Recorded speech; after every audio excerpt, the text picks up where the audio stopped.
오늘 말씀 계속해서 이기는 자는 이런 점으로 함께 말씀을 나누도록 하겠습니다.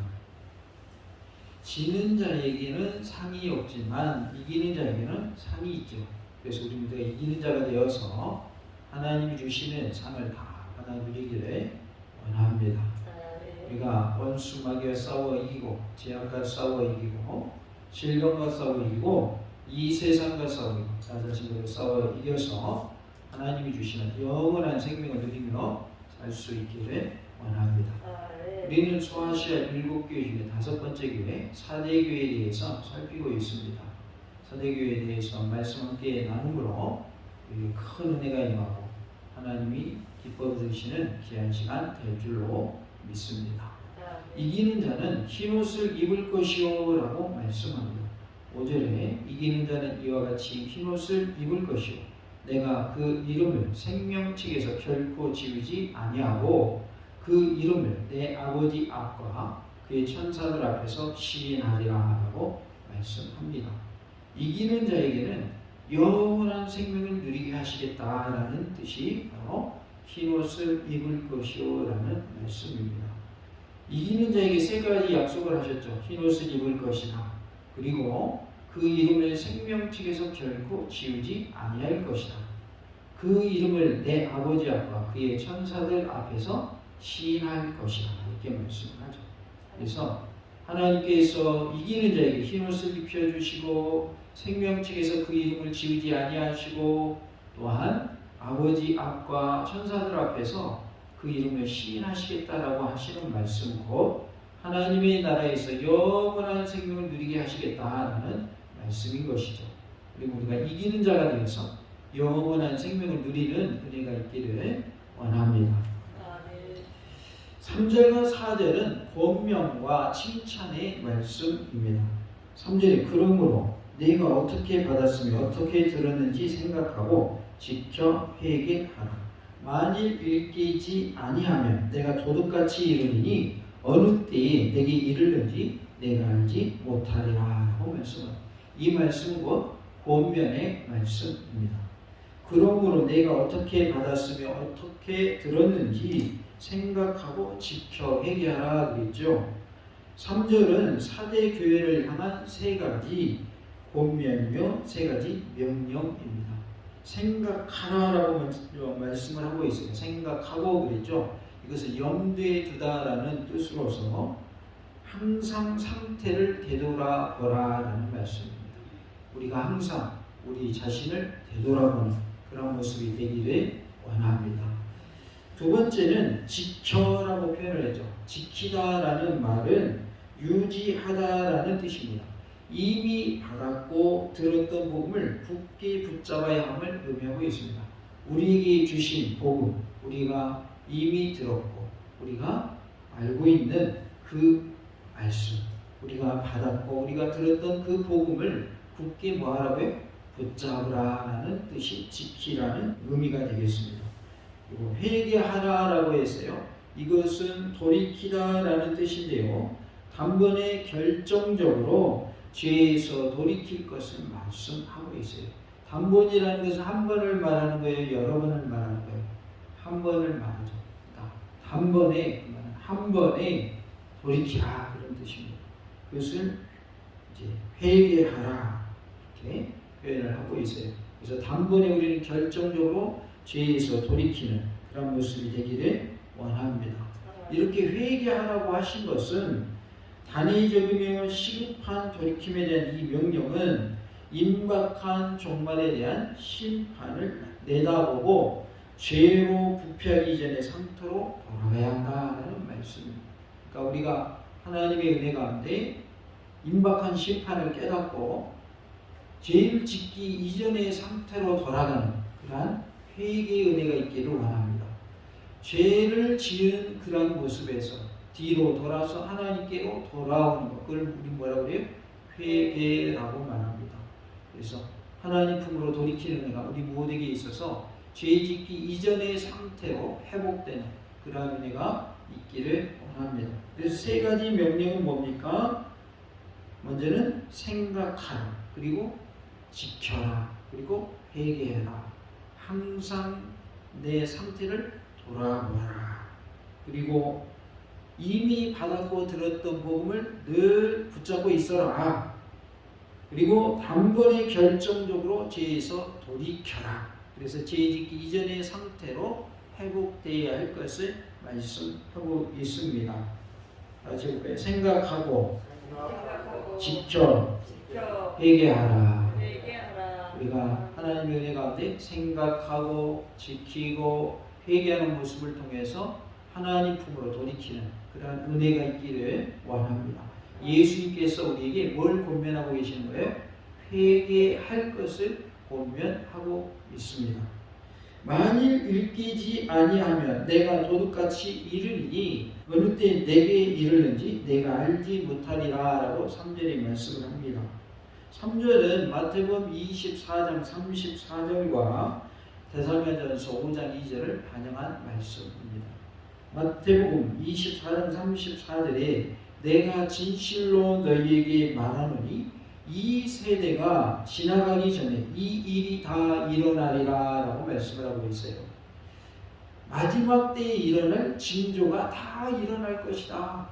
그리고 심판의 때가 곧 올 것이다 라는 것을 말씀하고 있어요. 그래서 이 일이 이 세대가 지나가기 전에 일어난다고 하는 것은 종말의 징조의 말씀이 다 이루어질 것을 말하고 있고 심판이 곧 오게 된다는 것을 말씀하고 있습니다.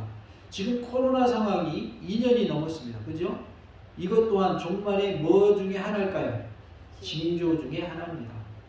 모든 사람들에게 전염병이 있어가지고 질병으로 인하여 고통당할 것을 징조 중에 말씀했어요, 안 했어요?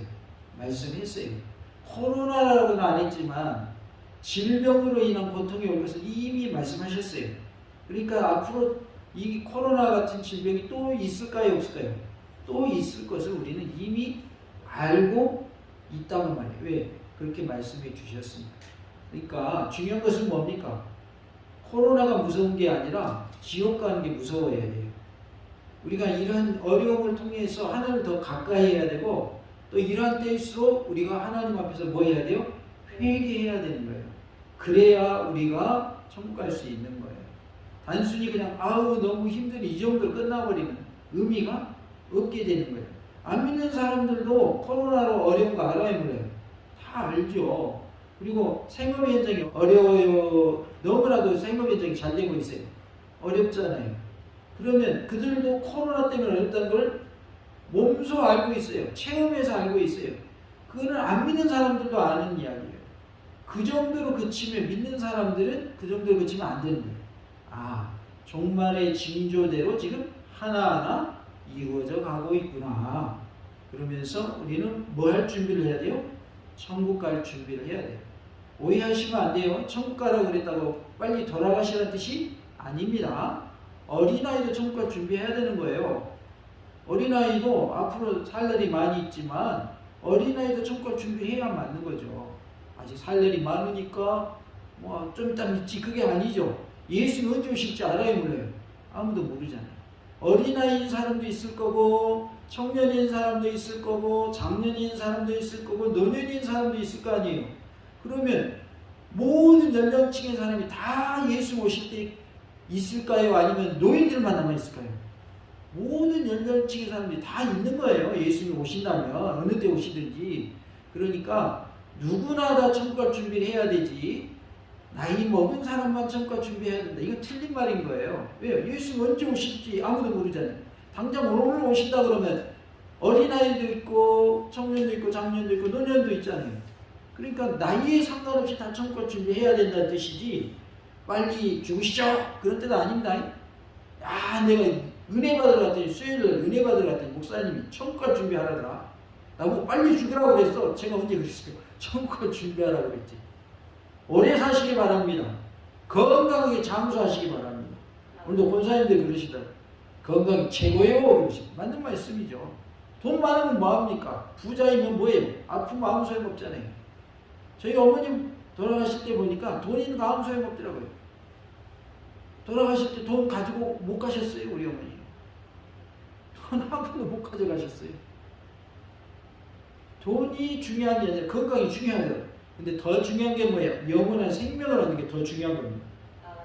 건강도 하나님 주신 복이죠. 그러나 더 큰 복은 뭐예요? 영원한 생명을 얻는 거예요. 그래서 우리는 영원한 생명을 얻는 복을 누릴 수 있기를 원합니다. 데살로니가전서 5장 2절에는 주의 날이 밤에 도둑같이 이룰 줄을 너희 자신이 자세히 알기 때문이라 라고 말씀을 하고 있어요. 주의 날은 뭘까요? 주님이 오시는 재림의 날을 말해요. 재림의 날은 곧 인류 종말의 날이고 그날은 인류 심판의 날이죠. 그 날이 어떻게 오는가? 밤에 도둑같이 온다라고 말씀을 하고 있어요. 그리스도 예수님께서 회개하라고 권면했음에도 불구하고 계속적으로 죄 속에 머물러서 생명력을 상실한다면 마치 도둑이 밤에 들이닥치는 것과 같이 그리스도 예수님께서도 예기치 못하게 오실 것을 말씀하고 있습니다. 예수님은 반드시 오셔서 심판하실 것을 말씀하고 있는 거예요. 그러니까 예수님이 오시는 것은 날짜를 알려주셨어요? 안 알려주셨어요? 안 알려주셨어요. 다시 오시는 예수님에 대해서 언제 오신다라는 말이 성경에 있어요? 없어요? 없어요. 그러니까 그 날은 아무도 모르는 거예요. 그래서 밤에 무엇같이 도둑이 오는 것처럼 밤에 도둑이 딱 쳐들어오는 것처럼 예수님 아무도 모르는 그때 오신다라고 말씀을 하고 있기 때문에 우리는 당장 오늘 예수님 오셔도 천국 갈 준비가 되어 있어야 할 줄로 믿습니다. 같이 합시다. 천국 갈 준비합시다. 천국 갈 준비합시다. 제가 얘기했잖아요. 돌아가시는 뜻이 아니라고. 잠수해야 된다니까요. 아프지 말고 건강하게 잠수하셔야 돼. 그러나 언제 주님이 오실지 모르기 때문에 그날을 모르기 때문에 준비해야 된다. 그런 뜻입니다. 우리는 항상 준비되어 있어야 할 줄로 믿습니다. 이 시대를 보면서도 이거는 종말의 징조대로 그대로 종말의 징조가 이런 일이 있을 것이다. 말씀한 대로 지금 뭐하고 있다? 이루어지고 있구나라는 걸 볼 수 있어야 된다는 거죠. 그러니까 성경을 영적인 눈으로도 볼 수 있어야 되는 거예요. 그냥 육적인 눈으로만 이거 너무 힘들면 이렇게 끝나버리면 안 된다는 것이죠. 알지 못하리라 라고 하는 말은 헬라어로 우메 그노스라는 말이에요. 우라는 말과 메라는 말이 다 부정의 뜻이거든요. 그노스라는 말은 알다는 뜻이에요. 그래서 두 번 부정어를 써서 강조하는 표현으로 사용했어요. 즉 심판이 언제 이를지 알지 못하리라 라는 뜻으로 말씀하고 있는 거예요. 그러니까 너희는 그 날을 절대 몰라 알 수 없어 라고 말씀하고 있는 것이죠. 그렇기 때문에 그 날이 언제인지 우리가 알 수 없기 때문에 항상 준비되어 있어야 할 줄로 믿습니다. 그러나 사대에 그 옷을 더럽히지 아니한 자 몇 명이 내게 있어 흰 옷을 입고 나와 함께 다니리니 그들은 합당한 자인 영고라 그랬어요. 이것은 칭찬의 말씀입니다. 3절은 권면의 말씀이고 4절은 뭐예요? 칭찬의 말씀입니다. 그러나 사대에 그 옷을 더럽히지 아니한 자 몇 명이 내게 있어 라고 말씀을 하죠. 4절은 대부분의 사대 교인들이 영적으로 무슨 상태였다고요? 죽은 상태였으나 그 가운데 극소수의 예외가 있었음을 말씀하고 있어요. 대부분의 사람들, 대부분의 사대교회의 성도들은 다 지금 뭐하고 있는 상태였어요? 죽은 상태였다는 말이에요. 잠자고 있는 정도가 아니라 뭐였다? 죽은 상태였다. 그런데 극소수는 어떤 상태였어요? 살아있는 상태였다는 거예요. 그 극소수에 들어가기를 원합니다. 포함되시기 바랍니다. 대부분의 사람들이 잠들어 있고 대부분의 사람들이 영적으로 죽어 있을지라도 우리는 어떤 자가 되어야 돼요? 살아있는 자가 되어야 돼요. 영적으로 살아있는 신앙이 다 되시기를 원합니다. 옷을 더럽히지 아니한 자는 구원 받은 자가 사회적 풍조와 혼합에 물들지 않는 기독교적 성결로 해석을 할 수가 있습니다. 그래서 그것을 옷을 더럽히지 아니한 자 이렇게 표현을 하고 있는 거예요. 우리는 성결한 자가 되어야 할 줄로 믿습니다. 세속의 물결에 뭐하지 말라는 거예요? 물들지 말라는 말이에요. 혼합돼서는 안 된다는 거예요. 아무리 깨끗한 물도 아주 소량이 더러운 것이 들어가면 깨끗한 물이에요? 깨끗하지 않은 물이 되는 거예요? 깨끗하지 않은 물이 되는 거예요. 만약에 깨끗한 물에 독약 한 방울 떨어뜨린다면 그거는 동물이 되는 거예요. 깨끗한 물이에요. 동물이 되는 거예요. 소량의 독일지라도 그것이 치명적이라면 그 물을 마시는 사람은 어떻게 될까요? 죽겠죠. 그래서 깨끗한 물이라고 하는 것은 섞이지 않은 것, 혼합되지 않은 것을 말하고 있어요. 우리는 세상의 풍조에 혼합돼서는 안 되는 거예요. 물들면 안 돼요. 섞이면 안 되는 거예요. 흰 옷을 입고 우리가 외출을 하면 먼지도 묻게 될 것이고 또 까만 것에 닿게 되면 어떻게 돼요? 옷이 까맣게 되겠죠. 그렇게 되면 이미 오염된 옷이 되는 거죠.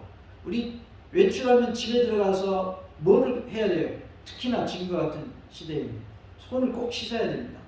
그게 예방하는 방법입니다. 손을 꼭 씻고 계시죠? 그것만 잘해도 예방이 되는 거예요. 그 다음에 뭐 해야 돼요? 마스크. 이 두 가지만 잘해도요, 예방이 어느 정도는 됩니다. 100%는 아닐지라도 예방이 많이 된단 말이에요. 그러니까 꼭 뭐 해야 돼요? 외출한 다음에는 집에 돌아오면 귀가할 때 꼭 손을 씻어야 돼요. 그리고 어떤 분이 그러시더라고요. 우리 집사님 중에 한 분이. 물이 있는 곳에는 무조건 물이 있는 곳에서 손을 씻으라고. 네. 어디를 가더니 먼저 화장실 들려가서 손을 깨끗이 씻으라는 거예요. 그러면 우리가 깨끗하게 몸을 유지할 수가 있는 거예요. 오염되지 않고 전염되지 않고 감염되지 않을 수 있다는 거죠. 우리는 세상의 풍조에 휩쓸리면 안 돼요. 세상의 것과 혼합되면 안 되는 거예요. 섞이면 안 되는 거예요. 우리는 하나님의 자녀로서 하나님의 자녀답게 땡묻지 않은 모습으로 살아야 할 줄로 믿습니다. 그것을 기독교적 성결이라고 표현할 수 있는데 본문에서는 뭐라고 그랬어요? 옷을 더럽히지 아니한다라고 표현을 하고 있습니다. 당시 사대교회가 처한 입장은 단순히 도덕적인 타락이나 성적인 범죄와 같은 일부분의 문제가 아니었어요. 생명력을 잃어버리는 내적이고 기독교적인 문제였습니다. 생명력을 잃어버린 상태였다 그 말이에요. 일부분만 병들었거나 일부분만 문제가 있는 모습이 아니라 아예 뭐가 없어져 버린 상태, 생명력이 상실된 상태, 생명을 잃어버리기 직전의 상태였다 그 말이에요. 그래서 옷이 더럽다는 것은 기독교적 순결에 대한 상징이기 때문에 옷을 더럽히지 아니한 자라고 하는 것은 우리의 영적인 순결, 믿음의 순결을 지키는 것을 의미한다라고 말할 수 있습니다. 고린도전서 8장 7절에 그러나 이 지식은 모든 사람에게 있는 것은 아니므로 어떤 이들은 지금까지 우상에 대한 습관이 있어 우상의 제물로 알고 먹는 거로 그들의 양심이 약해지고 더러워지느니라고 말씀을 하고 있어요. 그 음식이 우상에게 드려진 음식이라는 걸 알고 먹는단 말이에요. 그러니까 양심이 거리끼는 거죠. 그리고 어떻게 되는 거예요? 양심이 거리낄 뿐만 아니라 그들은 더러워지는 모습이 되었다. 그러니까 양심에 많은 가책이 생기는 거죠. 양심이 약해지고 더러워진 모습이 됩니다. 당시 그 우상을 숭배하는 그러한 습관이 아직 남아있던 고린도 교회 성도들의 모습을 말씀하고 있어요. 이거 분명히 우상한테 드려진 그러한 것인데 이거 내가 먹고 있네 그러면서 양심이 거리끼는 거예요. 그래서 믿음이 어떻게 될까요? 약해지겠죠. 그래서 그것을 양심이 더럽혀진 것으로 표현을 하고 있습니다. 고린도후서 11장 2절에는 내가 하나님의 열심으로 너희를 위하여 열심을 내노니 내가 너희를 정결한 처녀로 한 남편인 그리스도께 드리려고 중매함이로다. 그러나 나는 이라고 말씀하고 있습니다. 한 남편인 그리스도께 우리를 어떤 모습으로 드리려고 한다고요? 정결한 처녀로 드리려고 한다는 거예요. 그래서 우리를 예수님과 뭐 한다고 표현을 했어요? 중매한다 이렇게 표현을 했어요. 그러니까 우리는 한 남편이에요. 우리에게는 남편이 몇 명밖에 없는 거예요. 영적으로는 한 명밖에 없는 거예요. 그분이 누구예요? 예수님이에요. 그러니까 한 남편이 예수님께 우리가 무엇으로 드려야 된다고요? 정결한 모습으로 드려야 된다는 거예요. 예수님이 우리 남편이고 우리 모든 구원받은 자는 예수님이 뭐가 되는 거예요? 신부가 되는 거죠. 예수님의 아내가 되는 거죠. 그래서 정결한 처녀의 모습으로 한 남편이 그리스도께 우리는 드려져야 할 몸이라는 거죠. 그러니까 우리 몸이 더럽혀져서는 돼요, 안 돼요? 안 되는 거죠. 더럽혀진 사람을 정결하다고 그래요? 안 더럽혀진 사람을 정결하다고 그래요? 안 더럽혀진 사람을 정결하다고 그러죠. 그러니까 우리의 몸이 정결한 모습이 돼야 되겠어요? 더럽혀진 모습이 돼야 되겠어요? 정결한 모습이 돼야죠. 그래야 한 남편이 그리스도께 우리가 드려질 수 있다라는 것입니다. 정결한 신부가 다 되시기를 원합니다. 다 같이 합시다. 정결한 신부 됩시다. 정결한 신부 됩시다. 누구나 정결한 신부로 예수님께 드려진 것, 예수님과 결혼해서 저 천국에서 영원히 사는 그런 모습이 되시기를 원합니다. 또한 유다서 1장 23절에 보니까 또 어떤 자를 불에서 끌어내어 구원하라 라고 말씀하고 있어요. 또 어떤 자를 그 육체로 더럽힌 옷까지도 미워하되 두려움으로 긍휼히 여기라 라고 말씀을 하고 있습니다. 그래서 끌어내어 구원하라. 그런데 보니까 육체로 옷을 더럽힌 자가 있단 말이에요. 그런데 그 사람을 긍휼히 여기라는 말씀을 주고 있어요. 뭐에서 끌어내라는 거예요? 불에서 끌어내요. 불에서 끌어내는 거니까 우리가 뭘 생각할 수 있어요? 불하면 지옥불을 생각할 수 있는 거예요. 지옥불에서 끌어내라는 거예요. 몸으로 그 옷을 더럽힌 자를 긍휼히 여기고 그를 불에서 끌어내어 뭐하라? 구원하라고 말씀하고 있어요. 지옥불에 던져질 자를 우리는 끌어내어 구원해야 할 줄로 믿습니다. 그래서 우리의 사명은 지옥불에 던져질 자를 끌어내서 지옥불에서 타서 죽게 하지 말고 끌어내어 구원받게 해야 한다라고 말씀하고 있어요. 화재가 나면 119에서 출동을 하죠. 그래서 소방대원들이 불에 있는 사람들 꺼내요. 아이고 잘 타네 그래요. 잘 타네 그런 사람이 있어요 없어요? 없죠. 불 끌어갔는데 잘 타네 그런 사람이 어디 있겠어요. 자신도 위험하지만 그 위험을 무릅쓰고 뭐합니까? 사람을 구하러 들어가잖아요. 불 속으로. 우리는 불 속에 타서 죽어가는 사람을 끌어내서 구원해내야 될 사람이다 그 말이에요. 우리 모두가 죽어가는 영혼들을 살려내는 그런 은혜가 있기를 원합니다. 지옥불에서 끌어내려잖아요. 그러니까 우리는 끌어내서 구원받게 해야 되는 거예요. 불 속에서는 타서 죽어가죠. 그러나 끌어내면 어떻게 돼요? 사는 거죠. 불 밖으로 나오면 사는 거잖아요. 물에 빠진 사람도 어디로 나오면 돼요? 물 밖으로 나오면 사는 거예요. 그러니까 우리는 죽어가는 사람들을 살려내는 일, 크게 쓰임받은 은혜가 있기를 원합니다. 이런 옷에 대한 이해는 양모 산업이 발달하여서 옷에 대한 관심이 많았던 사대교의 사람들에게는 매우 적절한 표현인 것입니다. 한편 몇 명이라고 되어 있는 것은 문자적으로 몇 이름들이라는 뜻입니다. 이것은 비록 소수이기는 하지만 하나님께 기억된 바 됨을 의미하고 있어요. 그래서 몇 이름을 하나님이 뭐 하신다? 기억하신다는 거예요. 하나님이 기억하시는 소수가 다 되시기를 바랍니다. 우리 모두가 하나님께 기억되기를 원합니다. 구원받는 자는 많아요, 적어요? 성경에 가면 많지가 않습니다. 적습니다. 그러나 많은 사람이 구원받지 못하니까 나도 구원 못 받아도 되는 게 아니잖아요. 그렇죠? 많은 사람이 넓은 문으로 가고 지옥으로 향해 가지만 우리는 구원의 길로 가야 하고 좁은 길로 가야 할 줄로 믿습니다. 그래서 하나님께 기억되는 소수가 다 되시기 바랍니다. 다 같이 합시다. 하나님께 기억되는 소수가 됩시다. 하나님이 기억하시는 소수가 돼야 돼요. 많은 사람들이 구원을 얻지 못하고 많은 사람이 지옥불로 간다고 해서 나도 거기 들어가야 되는 게 아니다고 말이에요. 그리고 나는 이제 불에서 건진받아서 구원받았으니 나 또한 불에 빠져있는 지옥불에 던져지고 있는 사람들을 뭐 해야 돼요? 구해내야 할 줄로 믿습니다. 흰옷을 입고 나와 함께 다니리니 라고 사절에 말씀을 하고 있어요. 여기서 나는 누구를 말할까요? 예수님을 말하는 거예요. 그리스도 예수님을 말씀하고 있어요. 나와 함께 너희들이 다닐 것이다 이렇게 말씀하고 있는데 흰옷에 대해서 혹자는 그리스도 예수님의 속죄로 말미암는 의를 의미한다 이렇게 주장합니다. 예수님의 속죄로 인해서 깨끗해진 그러한 상태, 예수님의 속죄로 인하여 말미암는 의를 흰옷이다 이렇게 그는 주장하고 있고, 또 다른 사람은 죄나 이교도적인 혼합에서 분리시켜서 자신을 거룩하게 지키는 것을 의미한다 이렇게 주장하기도 합니다. 우리는 죄로부터 내 자신을 분리시키고 이교도적인 기독교적인 사상이 아닌 다른 것에 그러한 잘못된 것으로부터 지켜내는 모습으로 흰옷을 입어야 한다 이렇게 표현을 하고 있습니다. 두 가지 다 나름대로 타당성이 있어 보입니다.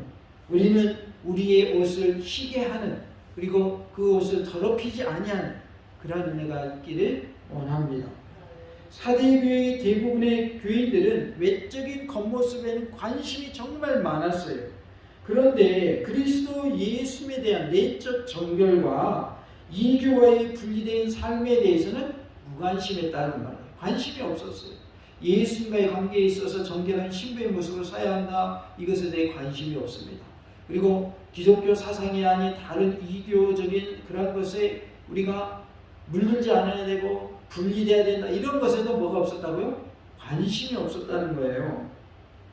함께 다니리니라는 말은 그리스도 예수로 말미암아서 구원받은 백성이 그와 함께 교제하는 것을 표현하는 것입니다. 그래서 우리는 예수님과 함께 교제하는 삶이 되어야 할 줄로 믿습니다. 단순히 현재적인 교제만을 말하는 것이 아니라 장차 그리스도 예수님과 함께 교제할 미래적인 그러한 교제도 말씀하고 있는 거예요. 그래서 현재적인 교제와 미래적인 교제를 다 포함하는 말씀이 함께 다닌다라는 표현의 뜻입니다. 우리는 예수님과 함께하는 그런 삶이 될 수 있기를 원합니다. 코람데오 하면 하나님의 면전에서 그런 뜻이에요. 그래서 코람데오 신앙은 내가 하나님 얼굴 앞에 서 있다라는 믿음을 가지고 살아가는 것, 이걸 코람데오 신앙이라고 합니다. 쉐마라고 하는 것은 들으라라는 뜻으로서, 쉐마 이스라엘 그러면 무슨 뜻이에요? 이스라엘아 들으라 그 말이죠. 그래서 우리는 쉐마의 신앙으로 살아야 돼요. 그게 무슨 말이냐면 하나님의 말씀을 들어야 된다는 거예요. 듣는 이유는 왜 들을까요? 우리가 하나님의 말씀, 그 말씀을 지켜 행하라고 듣는 거예요. 그래서 우리는 쉐마의 신앙을 가지고 하나님의 말씀을 듣고 그 말씀을 지켜 행해야 된다는 거예요. 그리고 쉐키나의 신앙이 있어요. 이건 뭐냐면 하나님의 임재를 말해요. 하나님이 우리에게 임재하신 거, 하나님의 영광이 우리 안에 거하게 되고 임하게 되고, 그 하나님의 영광 안에 우리가 거하는 삶, 이걸 오늘 쉐키나라고 합니다. 하나님의 임재를 말하는 거예요. 이것은 예수님이 말씀하셨는데 임마누엘 사상을 말하는 거예요. 하나님이 우리와 함께 하시다, 이게 뭐예요? 하나님 우리와 함께 계신 것을 임마누엘이라고 하잖아요. 엘은 하나님 뜻다. 그러니까 하나님이 우리와 함께 하신 것, 이것이 곧 쉐키나의 신앙입니다. 그러니까 뭐예요? 하나님 우리와 함께 하신다. 우리가 예수가 뭐하는 삶? 동행하는 삶을 말하는 거예요. 그래서 우리는 하나님의 은혜 가운데 늘 주님과 동행하는 삶이 되어야 할 줄로 믿습니다. 함께 다닌다라고 표현을 하고 계셔요. 예수님과 함께 다니시겠대요. 현재에도 예수님과의 교제가 이루어지고 장차 미래에도 예수님과의 교제가 이루어질 것을 말씀하고 있어요. 그러니까 우리는 임마누엘 되신 하나님, 임마누엘 되신 예수님과 임마누엘 되신 성령님과 늘 함께하는 삶이 되어야 할 줄로 믿습니다. 그것을 어떻게 표현한다고요? 쉐키나의 신앙이라. 이게 이제 임재라는 뜻이 임재. 하나님이 임재하시면 하나님의 영광의 빛이 임하죠. 그래서 우리는 하나님 그 영광 안에서 거하는 삶을 살게 되는 거예요. 그것이 바로 임마누엘이고 예수님과의 동행의 삶이다라는 것입니다. 그래서 우리가 먼저는 하나님의 면전에 내가 살고 있다. 하나님 얼굴 앞에서 고람대의 신앙으로 살고 하나님의 말씀을 듣고 우리가 그 말씀을 지켜 행하는 쉐마의 신앙으로 살고 하나님의 임재가 우리에게 있어서 하나님과 함께하는 임마누엘의 신앙. 그래서 우리가 하나님과 동행하면서 예수님과 동행하면서 쉐키나의 신앙으로 우리가 살 수 있기를 원합니다. 다 같이 한번 해볼까요? 호람데오, 호람데오, 쉐마, 쉐마, 쉐키나. 쉐키나. 그래서 우리는 하나님의 면전이 있다라는 그런 정신을 가지고, 그런 마음을 가지고 하나님의 말씀을 듣고 그 말씀을 지켜 행하되 내 주님과 동행하면서 하나님 임재 가운데 거하는 그런 복된 삶이 다 될 수 있기를 원합니다. 아멘. 그들은 합당한 자인 영고라라고 사제에 말씀을 합니다. 합당한이라고 한 것은 종말에 있게 될 심판의 기준에 타당하다라는 뜻이 아니라 하나님의 은혜로 선택함을 받고 그리스도 예수의 속죄의 공로로 말미암아 하나님과 지속적인 관계를 누리는 것을 의미하고 있어요. 그래서 우리는 하나님의 은혜로 선택을 받았습니다. 그리고 예수의 그 속죄의 공로, 보혈의 공로로 말미암아 하나님과의 지속적인 관계를 누리게 되었어요. 그래서 그러한 삶을 살기에 합당한 영고다라고 말씀하고 있는 것입니다. 하나님의 선택받은 백성으로서 하나님과의 관계가 계속 유지되는 그런 은혜가 있기를 원합니다. 우리는 하나님과 늘 교제가 이루어져야 돼요. 늘 하나님과 함께 해야 돼요. 예수님과 동행하는 삶이 돼야 돼요. 성령님이 나와 함께 하시는 삶이 돼야 돼요. 그래야만 우리가 하나님과의 관계가 유지될 때에 천국의 복을 누릴 수 있는 줄로 믿습니다.